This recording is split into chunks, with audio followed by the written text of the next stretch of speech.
That one was not pretty by any stretch of the imagination, but Rangers win, baby, 3-2 in a shootout over the Los Angeles Kings. A huge needed win and a huge stolen win there by the Rangers. It was ugly. That was an ugly win. You look at the shot totals and you're like, hey, how could you say in a 36-30 shot total game that the Rangers played bad? It had to be back and forth hockey, right? Just looking at the box score itself, you must think, okay, this was a pretty even game. Nope, not at all. If you didn't watch this game, my friend, it was nowhere near back and forth. This was all Los Angeles Kings, except for when the Rangers were on the power play, but even strength, the Rangers did not have it tonight at all. They were absolutely abysmal. But before we get further into this one, be sure to leave a like. Of course, if you are new to the channel, be sure to subscribe. We cover every single Rangers game here. So definitely subscribe if you guys are new, and then turn the notification bell so you know when I upload these videos after every single Ranger game. Sometimes I go up late because sometimes I go to games just like tonight. Tonight I went to the game. And if you follow me on Twitter, you knew that, which by the way, follow me on Twitter if you're not following me on Twitter. Link is in the description. But yeah, like I said, you look at the shots, 36-30 in total. You think, okay, close game. No, face-off percentage, 53-47 in favor of the Rangers. Surprise, surprise. Power play is 1 for 4 in favor of the Kings. 1 for 5 for the Rangers, but with how good the power play was, you would think that they did more, but also part of why this ended up being the way it was because Brendan Lemieux ended up getting tossed in this one very early. Hit split at 26 apiece. The refs this game were abysmal for both sides. They were so bad. They let so many things go under the rug completely. But then there were so many soft calls too. Lafreniere's boarding call made no sense to me. Barker Goudreau's high sticking call made no sense to me. The guy walked into his stick. Like, give me a break there. But at the same time, Barker Goudreau's got to keep his stick down on the ice. So I understand it from both perspectives there. When it comes though to some of these calls were just, there was way too many missed calls throughout this game, man. Way too many. Obvious hooking call that could have been made in the third period. I forgot who was on. I think Kaliev ended up holding or hooking somebody. They could have called that. But then on the other side of things, Fox in the third period, he definitely ended up, or it might have been, no, it was the second period actually. He hooked someone and it was clear as day that he did. Definitely could have been a penalty, but the refs let him get away with it. There was a lot of stuff that ended up being questionable, but the refs swept under the rug. 15-10 block shots in favor of the Rangers, and then give away 7 for the Rangers, 1 for the Kings. But yeah, let's dive into the action of this one. The first period, the Kings, like I said, completely dominated the Rangers, getting numerous opportunities. Kaliev he looked just absolutely insane tonight for the Kings. He had really great opportunities. But how about Brendan Lemieux? What a piece of shit. He might get suspended for the hit that he threw on Lindgren. He's facing the other way, and this guy decides to go in and throw an absolute dirty hit. Thankfully, Lindgren was okay. He got right back up, and he ended up cross-checking Lemieux a bit. But Lemieux ends up getting tossed in this one. So that was funny to see. But you got a question, though. There was that whole narrative that Brendan Lemieux was not really liked amongst the Ranger players in the locker room. You got to wonder if it's true after something like that tonight. But yeah, he was a piece of shit tonight. And then I forgot who it was. I think it was Kaliev who ended up throwing a big hit on Strome in that second period, which you thought Strome maybe was done for the game after that, but thankfully he was okay. In terms of what else really happened in the first, the Rangers were getting out. They were getting dominated that first period, but thankfully they got a power play towards the end, and Chris Kreider, 30th of the season. Thank God, for the first time in God knows how long, the Rangers have a draft pick that gets 30 goals for them, and it's early in the season still too, somewhat. I mean, we're over the halfway mark, but you get the point. But it's a power play goal. Fox with a beautiful pass. Beautiful pass across, and then Kreider ends up burying that. Panarin also gets an assist on that one. But second period, yeah, again, the Rangers getting completely dominated again there. It was just so bad. The Rangers had a power play still early because it was a 5-minute major. Didn't really do much there. You had some good opportunities. For the second period, Lizotte ends up scoring from Anderson and Moore. Ties the game at 1. So, yeah, not fun. And that wasn't Lias Anderson, by the way. I don't think so, right? No, Lias Anderson didn't play. What am I talking about? But yeah, on that goal, I mean, what even happened? I'm blanking right now. Was that the one where what's called Trouba and Miller just had piss poor? No, that was the one. No, it was Trouba just screening his own goalie and goes. This guy goes top shelf on Shesterkin. Maybe Shesterkin wants that one back, but he was screened at the same time. And then Panarin, how about that? He had an opportunity to score the goal of the year with a nifty fucking move. How about that move? I'm pretty sure it was on Olli Maatta. It might have been, but what a move he pulled off. He ends up going. He ends up hitting the crossbar there, but the lights flickered as if he scored, which was annoying because he didn't, obviously. Jacob Trouba threw Arthur Kaliev on his ass, also with a big hit. That was fun. In the second period, you had Jacob Trouba also get robbed, absolutely robbed by Jonathan Quick on an opportunity. So, yeah, that was frustrating because may have been the difference maker. And then late in the third, what am I talking about? The Kings get a power play, and it's Alex Iafallo. I am all over the map right now. Scoring from Kopitar and Kempe on the power play. Keandre Miller, don't know what he's doing. Jacob Trouba, don't know what he's doing. But piss poor defensive coverage, and it leads to a power play goal.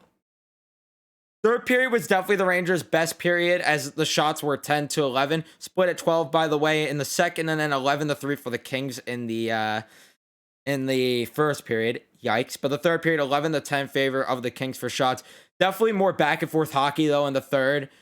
But yeah, you had that garbage penalty called on Lafreniere. Was that in the second, or I don't even remember. But in the third period, Barclay Goodrow, beautiful deflection off Artemi Panarin. Ryan Strome ends up getting an apple there too. Barclay Goodrow ends up tying his career high 4 goals in a season. So congratulations to him.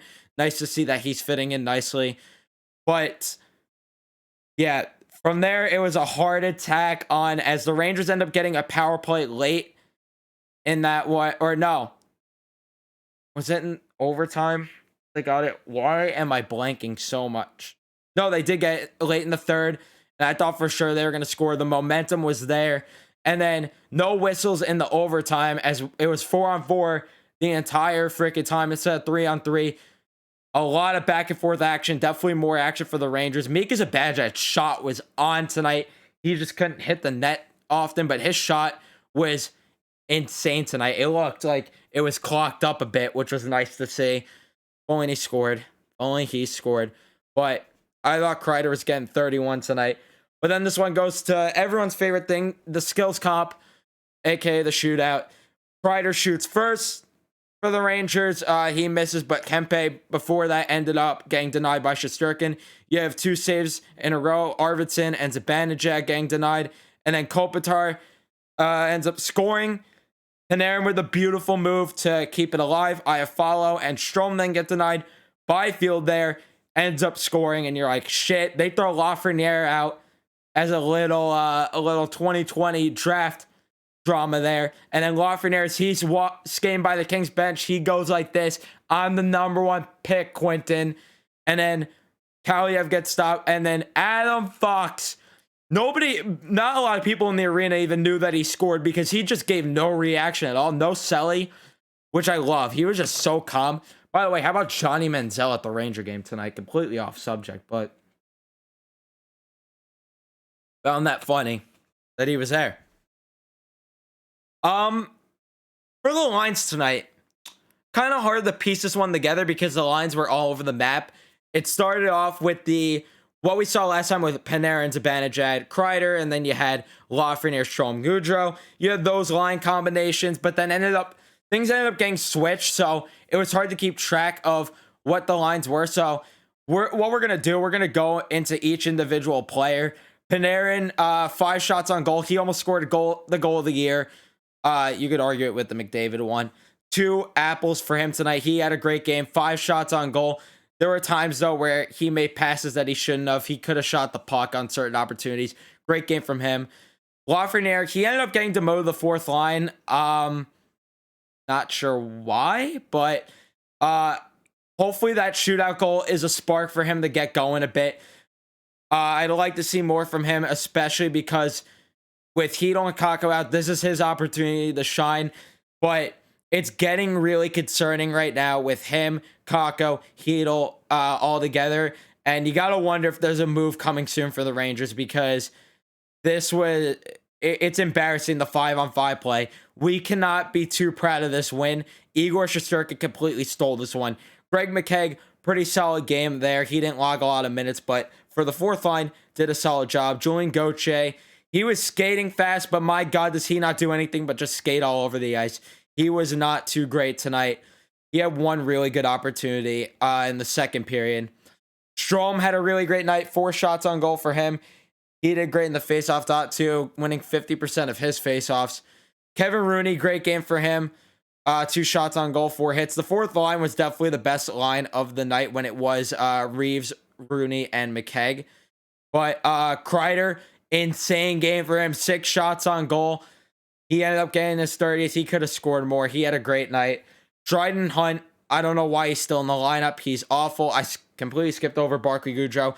He had a pretty solid game. Might have been his best game of the year. He's just so good defensively, though, man. Morgan Barron, decent game for him. He had a big hit on Drew Doughty, which was nice. He won 50% of the faceoffs, but other than that, nothing too great. Reeves, meh, could have been better. Zibanejad had the shots on goal. His shot was on, but just couldn't get one in. But overall, it was mostly the story of the power play with the forwards, and same with the defense to an extent. For the we could talk about the defensive pairs because those stay the same. Lindgren and Fox, absolutely insane as per usual. They were good. Miller and Trouba, definitely the worst defensive pair of the night, but they were still pretty solid to a degree. And then Hayek and Schneider, I can't believe I'm saying it, but keep Hayek in the lineup. Patrick Nemeth is so dog shit, and they look so much better than Nemeth playing with Schneider. They need to keep that together. It was so nice to not see Patrick Nemeth in the lineup. It's about time he gets scratched. But Igor Shesterkin, can't say enough good things. He absolutely carried the Rangers tonight. They don't win if it's not for him. So, great game for him. But overall, I want to get to Twitter quickly because I'm losing my voice here and I'm dead tired. But as it is currently 1 a.m. But overall, what we have to take away really from this game is forget starting on time. 5-on-5 play has to be better. And if it's not better soon, a trade needs to happen before we know it, because they cannot keep winning games playing like this. That was embarrassing. They were awful. But let's get to Twitter as I am losing my voice here. NYR10 says, after the second Kings goal in the shootout before Laffy's, what were you thinking? I was shitting myself when Quentin Byfield scored that goal. I was like, of course he scored. And I honestly thought that it was most likely over. But then Lafreniere went, and obviously he's my favorite player. I had all the confidence in the world in him, and he went. Beautiful move by him in the shootout. Absolutely love the guy. Love him so much. Mac Hunter, aka Nick, thank you. I think this is your first time replying to these tweets, so I appreciate you getting involved here. But he says, the New York fucking Rangers. I'll just leave it there. I love that. Love the energy. But hell fucking yeah. How about them Rangers indeed? Even though they didn't play that strong of a game tonight, for being honest. New York Side 24 says, did you see what Laff did holding up the number 1 game by the bench? He is a GOAT. I should have never doubted this team tonight. Let's fucking go, Rangers. Yeah, I absolutely love that. I loved the trash talk with him. Hopefully it sparks him, like I said, and he gets going a bit, especially 5-on-5. This team in general needs to get going. But I don't know if you could say you never should have doubted this team tonight, because I definitely have my doubts. They looked awful tonight. Zone entries were non-existent. Forechecks were non-existent. It was all because of the power play. They need to be better 5-on-5, because it was just so unacceptable. So unacceptable. But at the same time, with the players they're rolling out as of late, not looking good. And like I said, if Lafreniere and Kakko don't take steps forward, I said it before the year, it's going to be what we've seen over the past few seasons. The Marv Zone says, Goudreau with a tip, CK with the number 30, and then Panarin with his redemption. I'll just leave it there. Yeah, love all of it. And then Matt says, I don't want to butcher your last name, but he says, what a game. What a game indeed. The Garden was absolutely insane, especially after Kreider scored that goal. Everyone was just hugging each other. Loved it. Loved the energy. And then Marv also said Laffy versus Quinn and Byfield was great. 100%. I would have liked to see more from both of the kids tonight in general, but it is what it is because the shootout made up for it. And then Marvin also said stolen win. You couldn't have said it any better. But going in the next game, we know that they need to be better. But I'm going to end it here. I'm losing my voice. I'm dead tired. If you guys did enjoy, be sure to leave a like. Of course, as always, subscribe if you guys are new. Like I mentioned, turn the notification bell on. And I'll see you guys in the next one.